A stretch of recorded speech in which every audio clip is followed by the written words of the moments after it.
Assalamualaikum warahmatullahi wabarakatuh. Jumpa kembali bersama Sang Hyang Cipta Rasa yang akan persembahkan kisah-kisah mistis menarik untuk menghibur teman-teman semua dimanapun berada. Sebelum ke cerita, terlebih dahulu kami ucapkan terima kasih yang sebanyak-banyaknya kepada teman-teman yang telah bergabung di channel ini. Dan bagi yang belum bergabung, silakan mampir dan berikan dukungannya dengan cara subscribe, like, komen, dan share ke teman-teman lainnya agar channel ini semakin berkembang. Dan jangan lupa aktifkan tombol loncengnya agar teman-teman tak ketinggalan cerita dari setiap video terbaru yang kami upload. Untuk menjaga privasi dalam cerita ini, nama tokoh dan tempat kejadian telah kami samarkan. Apabila ada kesamaan cerita, nama tokoh dan tempat kejadian mungkin hanya kebetulan saja. Ada sebuah kebiasaan di kampung pada waktu dulu yang menurut pandangan orang zaman sekarang, kebiasaan itu cukup aneh, bahkan terkesan menyeramkan, yaitu ketika seseorang meninggal dunia, setelah dikafani, selalu diletakkan di atas selembar tikar anyaman pandan berwarna putih. Lalu, tikar itu akan menjadi pembungkus sementara ketika jenazah berada dalam keranda mayat dan mengantar sampai ke liang lahat. Nah, ketika jenazah diturunkan ke liang lahat, tikar itu tak serta-merta ikut dikubur, namun dipergunakan untuk alas duduk seorang pemimpin doa yang membacakan talqin, yaitu doa pengantar arwah atas jenazah yang dikuburkan, agar diampuni dosa-dosanya serta agar dapat diterima di sisi Tuhan Yang Maha Esa. Dan setelah selesai acara penguburan dan doa, tikar itu kemudian dibawa dan disimpan di sebuah langgar kampung atau bahasa umum musola. Setelah 40 hari, tikar itu akan digunakan sebagai alas di musola tersebut.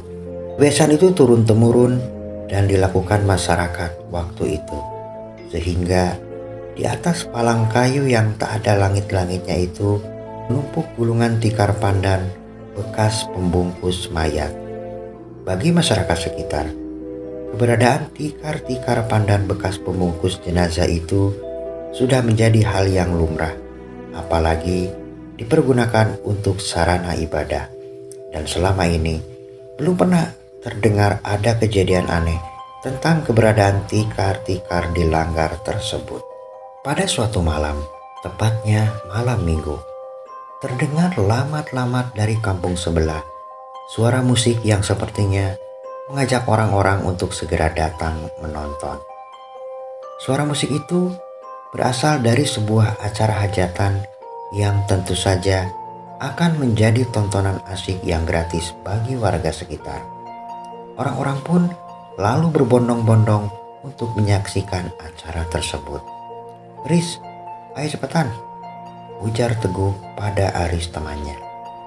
Dua orang remaja yang masih bersekolah di salah satu sekolah menengah atas itu mempercepat langkahnya agar segera sampai di tempat tujuan. Ketika sampai di sana, orang-orang ramai berjoget ria mengikuti irama musik yang terus bertalu-talu tiada henti. Baru saja Aris dan Teguh hendak menggoyangkan tubuhnya, ada dua orang pemuda yang menarik tangan mereka dan mengajaknya pada suatu tempat yang agak sepi. Rupanya, dua orang itu adalah teman bermain Aris dan Teguh di kampungnya yang usianya terpaut 2 tahun di atas mereka. Mereka lalu memaksa Aris dan Teguh untuk menemani mereka minum minuman keras. Dua orang remaja yang belum pernah minum minuman keras itu terus dipaksa oleh dua orang temannya. Akhirnya mereka pun mulai mencobanya, dan akhirnya seteguk demi seteguk minuman keras itu mulai membasahi kerongkongannya. Dan setelahnya dua orang pemuda temannya itu meninggalkan mereka menuju kerumunan orang yang sedang asik bergoyang mengikuti irama musik malam itu. Aris dan Teguh merasakan pening di kepalanya akibat minum minuman keras. Lalu rasa pening itu semakin berat, seakan-akan Kepala mereka sedang membawa beban yang sangat berat, yang sudah tak tertahankan lagi oleh mereka berdua.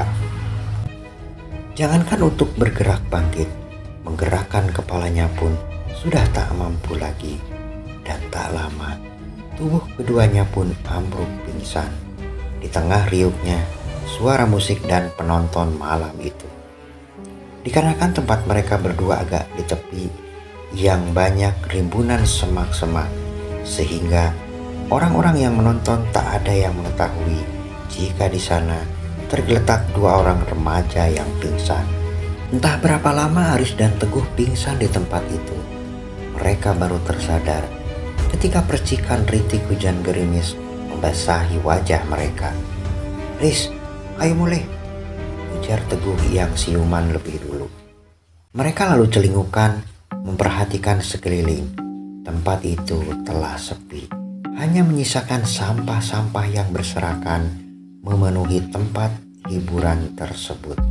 Dengan langkah kaki berat, karena masih merasakan pening di kepala, mereka melangkah di bawah hujan gerimis meninggalkan tempat tersebut. Butuh waktu sekitar 20 menit berjalan untuk sampai di rumah mereka. Di tengah perjalanan pulang itu, tiba-tiba hujan semakin deras. Setengah berlari mereka tergesa-gesa agar segera sampai di rumah. Tak lama, mereka berhenti pada sebuah langgar atau musola yang letaknya di tepi jalan desa. Sedangkan di seberang sana telah terlihat lampu-lampu rumah warga. Mereka pun berteduh di depan pintu langgar itu menanti hujan reda. Sekian lama menunggu, hujan tak kunjung reda, malahan semakin deras. Tak kuat menahan rasa dingin, Aris mencoba mendorong pintu langgar itu perlahan, yang ternyata pintu langgar itu tak terkunci. Pintu pun terbuka perlahan. Gelap gulita. Aris merogoh saku celananya.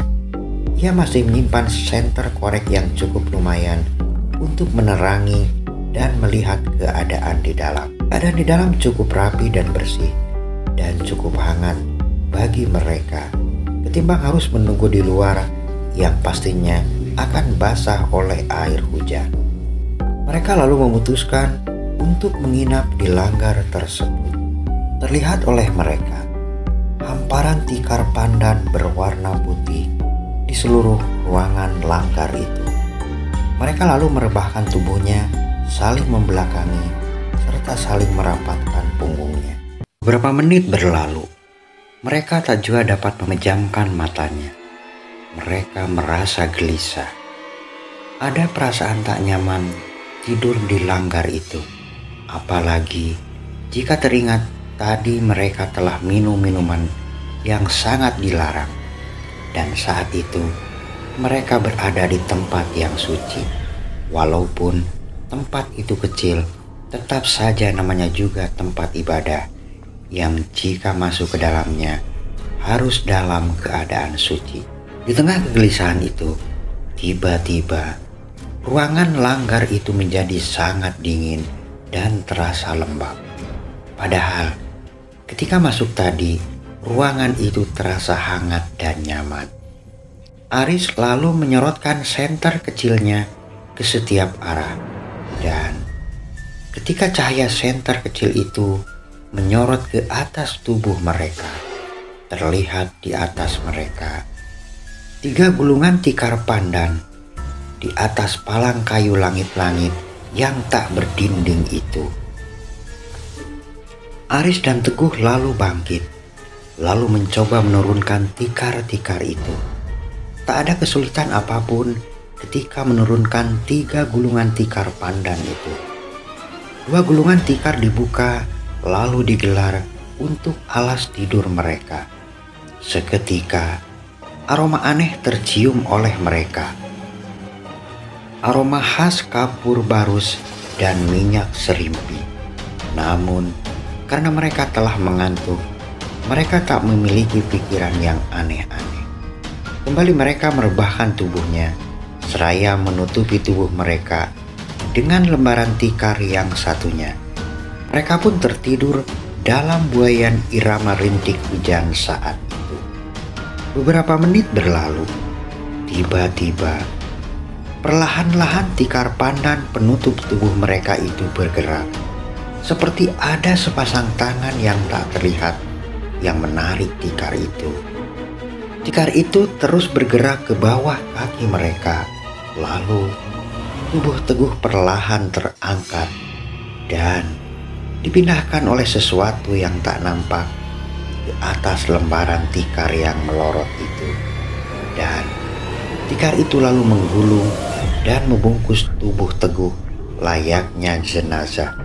Tak lama, pintu langgar terbuka dengan sendirinya dan perlahan tubuh Teguh melayang keluar dari langgar itu. Lalu dimasukkan ke dalam keranda mayat yang tergantung di pinggir tembok langgar tersebut. Mengerikan sekali ya teman-teman. Nah, Aris yang masih pulas tidur tiba-tiba merasakan punggungnya seperti menyentuh sesuatu yang sangat dingin. Ia pun perlahan membuka matanya. Seketika tercium aroma kapur barus yang sangat menyengat hidungnya. Aris pun membalikkan badannya dan terlihat di depan batang hidungnya terbujur kaku sesosok tubuh yang terbungkus kain kafan, lengkap dengan 3 ikatan tali pocong di tubuhnya. Seketika Aris berniat bangkit, namun tikar yang ia pakai alas tidur itu tiba-tiba bergerak menggulung dirinya bersama sosok pocong tersebut.